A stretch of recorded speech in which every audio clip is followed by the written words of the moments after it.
type of talent we require are also somebody who offers that critical thinking, end-to-end ownership, puts customer first, thought process, heads-up engineering is what we call it.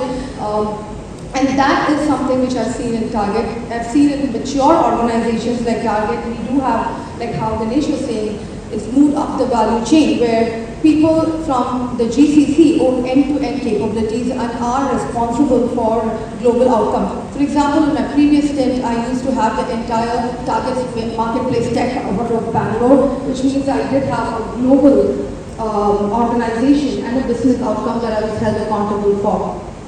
Similarly, today when I'm setting up a brand new GCC from ground zero, we are in a state where we build our initial capabilities fast enough, build credibility fast enough that we really earn the right to scale and start owning end-to-end very quickly. And hence the demand for the talent, the type of talent that I look for in a brand new GCC is again somebody who takes end-to-end ownership, who can work through ambiguity and take and see things beyond what is just being asked to do. Right? And as I said, it's very interesting because the technology itself is changing today with this AI. I mean, when I think about the future-ready talent and the entire topics about academia and industry collaboration, I mean, there's a lot of focus today on AI, getting the students' AI skill, which I think is rightly so. Help people to understand what are these AI technologies, get them familiar with it, help them leverage it more effectively. But I do believe that while that is important, we really have to take one step ahead, think one step ahead. But AI is really becoming mainstream much faster than we think, right? With that happening, just the knowledge of how well we leverage this AI technologies will not be sufficient. It's true that we will continue to build deep expertise on foundational and domain experience, but with AI becoming mainstream, I strongly believe that the expectation of human contribution in this entire process will shift to a more higher order thinking. Outcome orientation should be a habit. How do they communicate it back?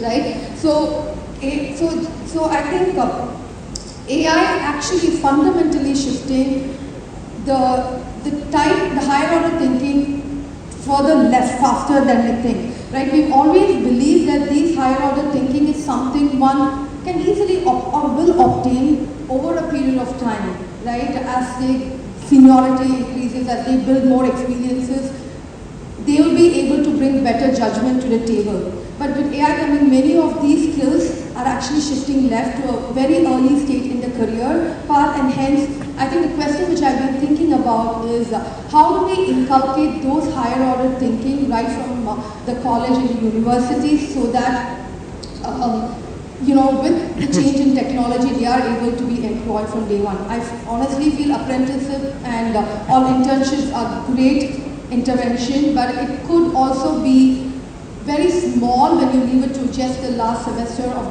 the curriculum, and the gap may be too big to fill at that point of time. So I think we need to start thinking about how we can incorporate more condensed, compressed learning loops throughout the curriculum on real-world problems, and how we really measure that outcome. So I leave you there, but I'm really looking forward to explore more how GCC and the industry and academia can actually come together to offer such compressed learning packets to the students throughout their curriculum. Thank you. Thank you so much. Video, please. We have one small presentation.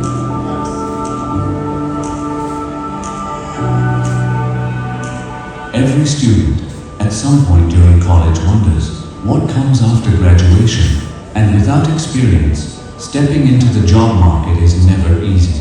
That's where NATS, the National Apprenticeship Training Scheme, becomes the answer to these questions for India's youth. This important initiative of the Ministry of Education is implemented through 4 regional boards: the Boards of Apprenticeship Training, BOAT, and the Boards of Practical Training.